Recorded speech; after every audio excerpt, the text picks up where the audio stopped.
There are wounds you cannot see, and yet they bleed. Invisible scars left by honeyed words that poisoned your spirit. But hear me now, your pain is not your shame. It is your permission to rise. You were not crazy. You were conditioned. You were taught to second-guess the very things your body screamed at you to believe. You weren't born doubting your instincts. You learned to do that, slowly, subtly, like water shaping stone.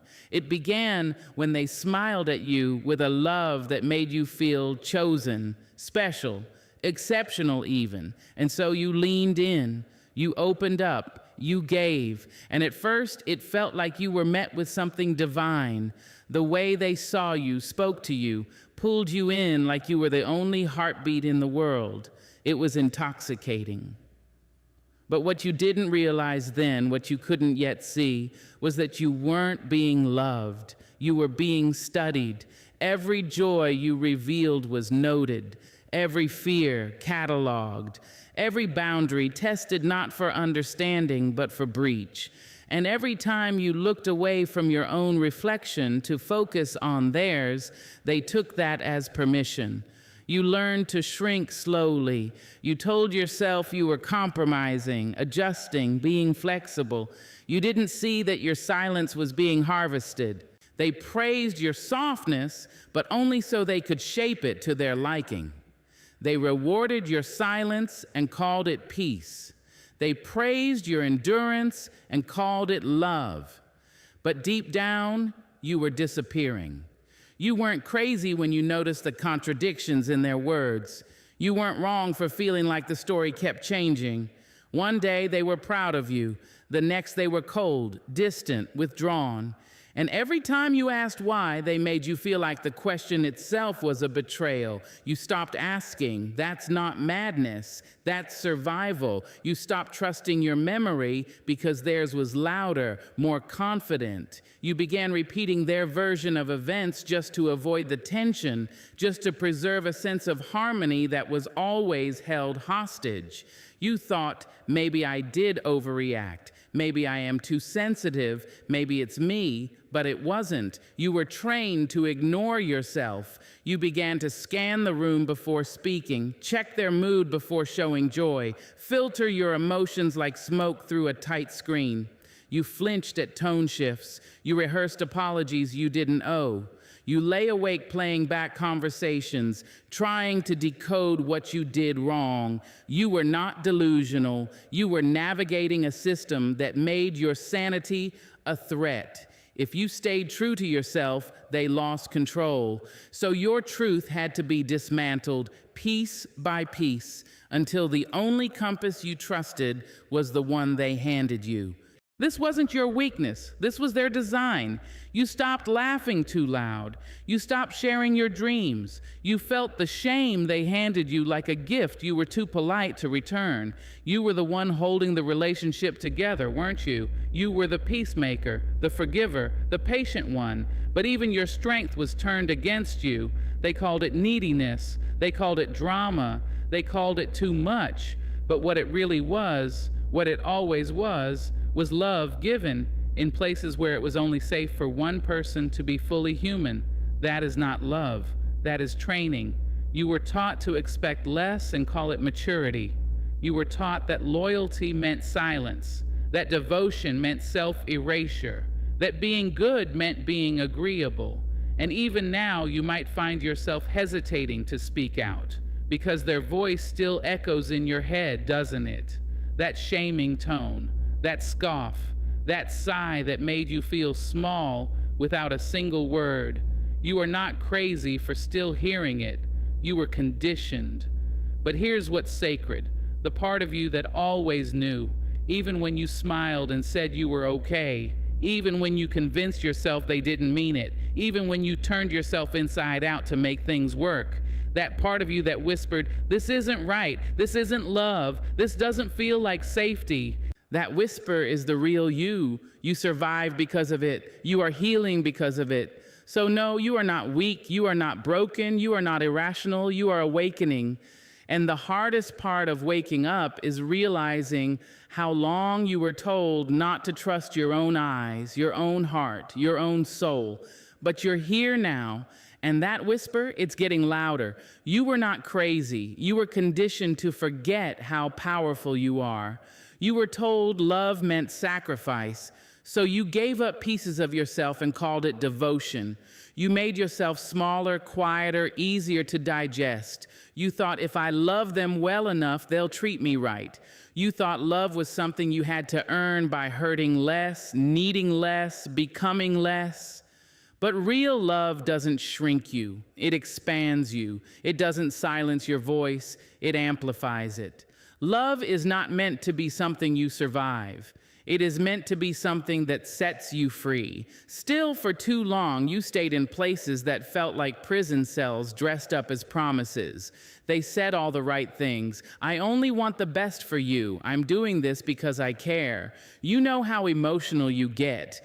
But caring doesn't come with shackles, and love doesn't come with a list of conditions that sound like ultimatums.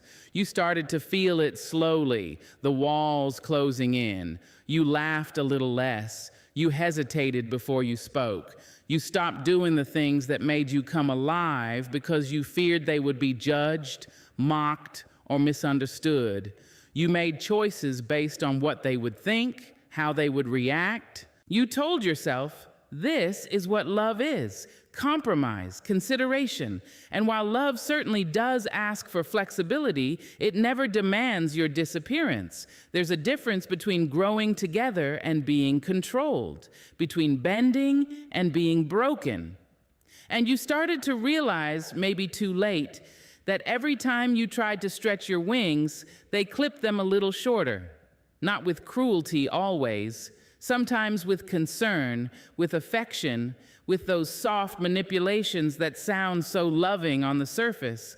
They didn't need to lock the door. They just convinced you the outside world wasn't safe. They said people wouldn't understand you like they do, that no one else would tolerate you, love you, see you. They made themselves your whole world and then made you afraid to live outside it. So you stayed, even when your joy felt like a threat, even when your dreams were ridiculed, even when your needs were minimized. You stayed because you thought love was supposed to hurt sometimes. You stayed because you thought loyalty meant not leaving. You stayed because they made you question your own worth so thoroughly you believed this was the best you could ever get. But that is not love. Love does not make you doubt your value. Love does not measure your usefulness or obedience. Love does not punish you for shining too brightly or growing too boldly.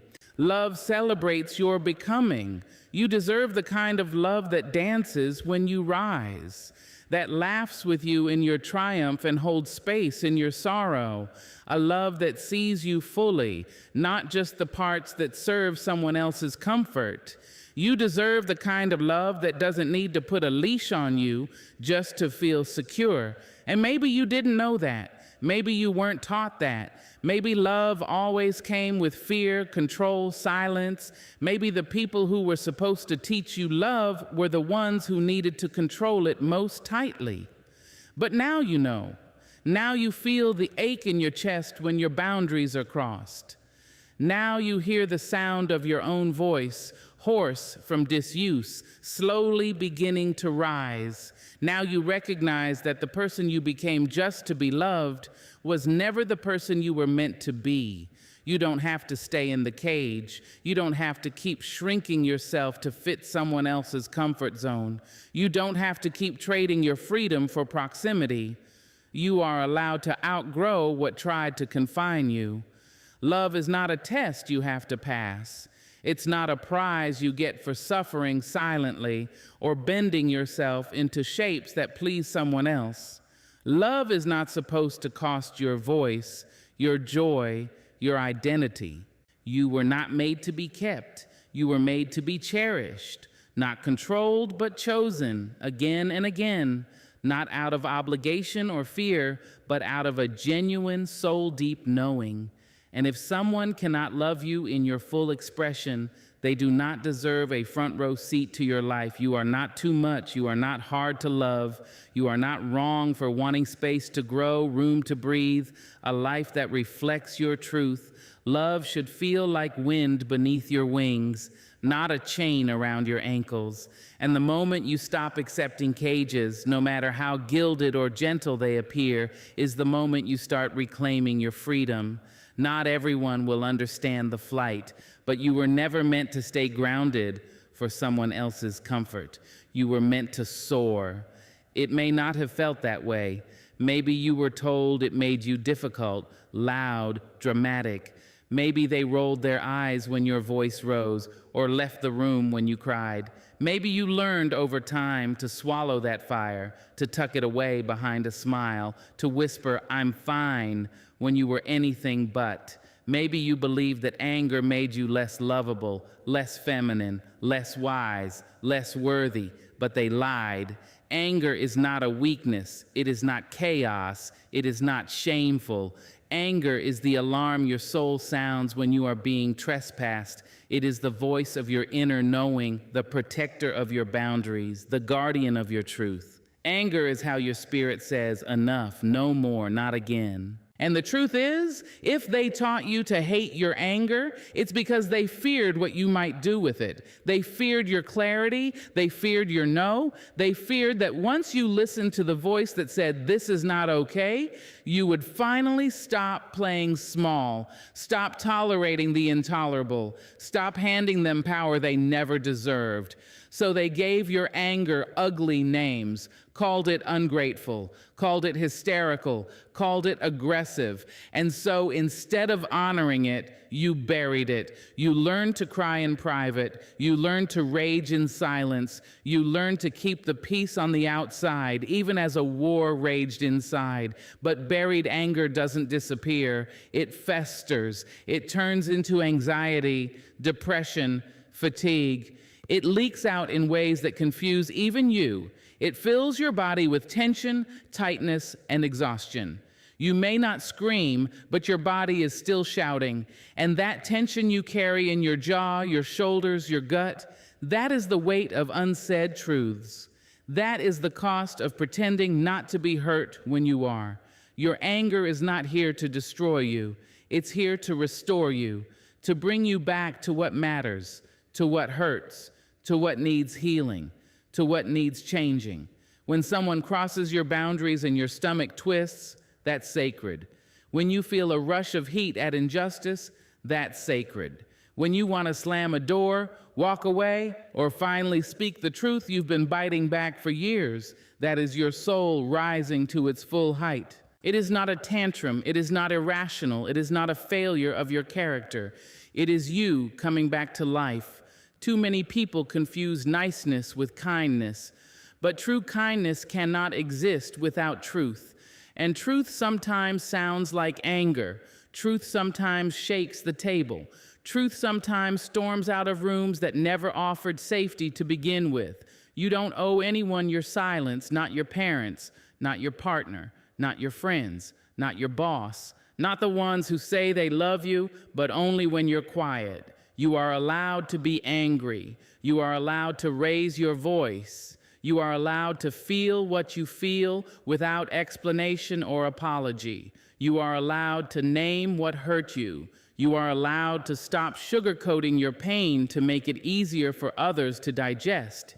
Because your anger is not just for defense, it is for creation. It is the spark that tells you this must change. It is the catalyst for boundaries, for exits, for revolutions, both internal and external. Anger is not just the scream, it is the decision, the turning point, the fire that clears the way for rebirth. Think of the moments in your life when you finally stood up for yourself, when you ended something toxic, when you walked away from what was never good for you, what was there burning quietly beneath your courage.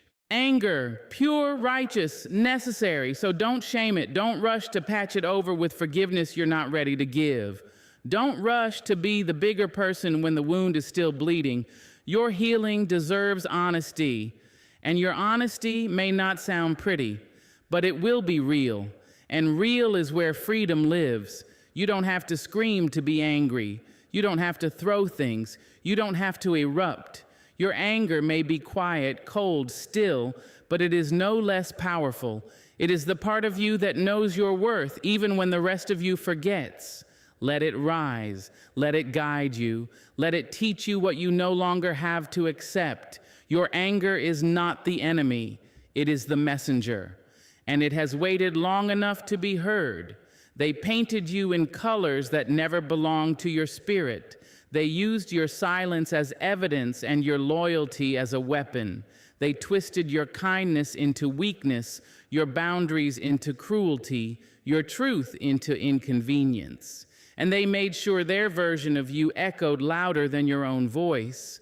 But their story was never about you. It was about control, about blame, about needing someone to carry the weight of their own unhealed pain. And you, because you loved, because you tried, because you trusted, were the perfect canvas for their projections. Maybe they said you were too much, too emotional, too sensitive. Maybe they called you dramatic, selfish, unstable. Maybe they turned others against you with whispers disguised as concern. Maybe they recited the same half-truths until even you began to believe them. But those words were never a reflection of your truth. They were mirrors held up to their own shame. And it is not your job to carry the lies they built in your name. You see, people like that need a villain. They need someone to blame for their own inability to love honestly. They need someone to control so they can feel powerful. They need someone to abandon so they never have to admit what they're running from. And if you dared to question, to step back, to finally choose yourself, they called it betrayal. But it wasn't. It was liberation. They rewrote your story to make themselves feel righteous. And maybe you let them. Maybe you thought peace was more important than truth. Maybe you let their version of you live too long, hoping they would see the real you beneath it all. Maybe you tried to explain, to fix, to prove. And maybe you've lost sleep wondering if they were right about you. But hear this, they weren't. You are not selfish for needing space. You are not cruel for setting boundaries. You are not wrong for wanting to be seen, heard, understood. And you are not broken just because someone else could not meet you in your wholeness.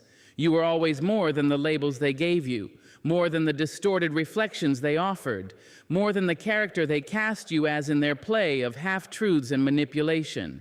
They mistook your depth for disorder, your complexity for chaos, your love for possession, your pain for guilt, but their confusion is not your identity. You were not too much. You were overflowing with what they didn't know how to hold. You were not too emotional.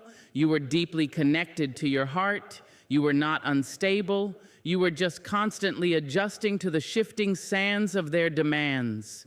You are not the misunderstood version of yourself that lives in their mouth. You are not the silence they left behind. You are not the guilt you were made to carry. You are not the memory someone uses to avoid facing their own reflection. You are not what they said when they were hurting and looking for someone to blame. And even if they convinced others of that story, even if you were erased in rooms where you once loved, even if the people you trusted turned their backs without asking for your side, you are still not what was said about you in your absence. You are the one who stayed soft in the face of cruelty. You are the one who kept loving when it wasn't returned. You are the one who tried again and again because hope lived in you longer than it should have. You are the one who broke cycles simply by walking away. And even if no one claps for that, it matters. You don't owe anyone an explanation for who you are now. You don't need to prove yourself to people who were never really listening. You don't have to rewrite the stories they told about you.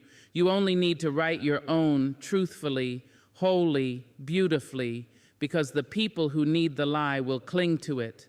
But the people who see you clearly, who feel your heart, who witness your spirit, they will never need a defense. You are not the villain. You are not the failure. You are not the fragile one. You are not the lost one. You are the one who survived the narrative. You are the one who outlived the lie. You are the author now. And your story is just beginning. It doesn't come all at once, wrapped in clarity or bursting with certainty. It doesn't follow a schedule or respond to pressure. Sometimes it feels like progress, like light flooding a room that's been dark for too long. Other times it feels like collapse, like all the work you've done has vanished in a single moment of pain. But none of it is wasted. None of it is failure. Healing is not about perfection, it's about permission. Permission to grieve what you never got. Permission to feel things you were once told to suppress. Permission to let go of the need to be strong all the time. It's about learning to live gently with your own story, even when the chapters are difficult to reread. There will be days when you feel like you're moving forward, when your heart feels light, when laughter returns to your voice, when you notice the sun again and it feels like hope. On those days, you might think, I'm finally over it. And maybe, for a while, that's true. But healing is not a straight line. Sometimes you circle back. Sometimes the memory hits you like a wave, unexpected and relentless. You find yourself back in a place you thought you'd left behind. That's not defeat. That's not starting over. That's part of the process. Healing often looks like confusion before it looks like clarity. It looks like sleeping too much or not at all. It looks like crying in the middle of a good day for reasons you can't explain. It looks like setting boundaries and feeling guilty afterward. It looks like forgiving yourself again and again and again.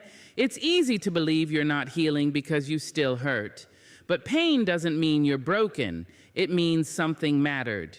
And healing isn't the absence of pain. It's the ability to feel it without letting it define you. You may still flinch at certain memories. You may still carry questions that won't be answered.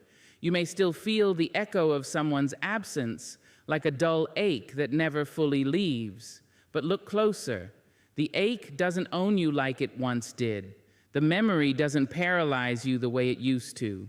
That is healing, even if it doesn't look triumphant. There is no timeline, no finish line, no perfect version of you waiting at the end of all this. Healing is not about returning to who you were before. It's about becoming who you are now with all the wisdom, resilience, and softness you've earned along the way. You may lose people on this journey. Not everyone will understand your process. Some will want the old version of you, the one who kept quiet, kept peace, kept breaking yourself just to fit into their comfort. Let them go. Your healing may cost you people who were never meant to walk with you into your wholeness, but it will bring you people who recognize your truth, who meet you where you are, who love you without asking you to shrink. And yes, healing is possible, not just survival, not just coping, healing, the kind that rebuilds your trust in life, the kind that restores your relationship with your own body, your own voice, the kind that allows joy to enter again without suspicion, the kind that lets love in without fear of collapse. But it asks something of you. It asks you to be patient with yourself, to stop measuring your progress by someone else's standards, to sit with discomfort without trying to numb it, to forgive yourself for not knowing then what you know now, to tend to the parts of you that were neglected, dismissed, or violated, not with shame, but with tenderness. Healing invites you to slow down, to listen, to rest, to remember that you are not what happened to you. You are not the wounds. You are the one who is willing to face them, to feel them, to heal them. And that makes you powerful. You won't wake up one day and say, I'm healed, as if it's a box to check. You'll just notice that you're no longer looking back as often, that certain people no longer hold power over you, that peace, once foreign, feels familiar now, that you're laughing again, not because you're pretending, but because it's real. Healing doesn't promise to make you the same. It promises to make you whole, and wholeness includes every part of you, the broken, the scarred, the strong, the soft. So no, healing isn't linear, but it is possible. And if you are still trying, still showing up for yourself, still holding on despite the weight of it all, then you are already in it. You are already doing it. And that in itself is enough. They may have tried. With every sideways comment, every disapproving glance, every word coded in concern that sounded more like control, they tried to steer you toward a life that looked like theirs, or at least one that didn't threaten their comfort. Maybe they told you what was realistic, what was acceptable, what would make them proud.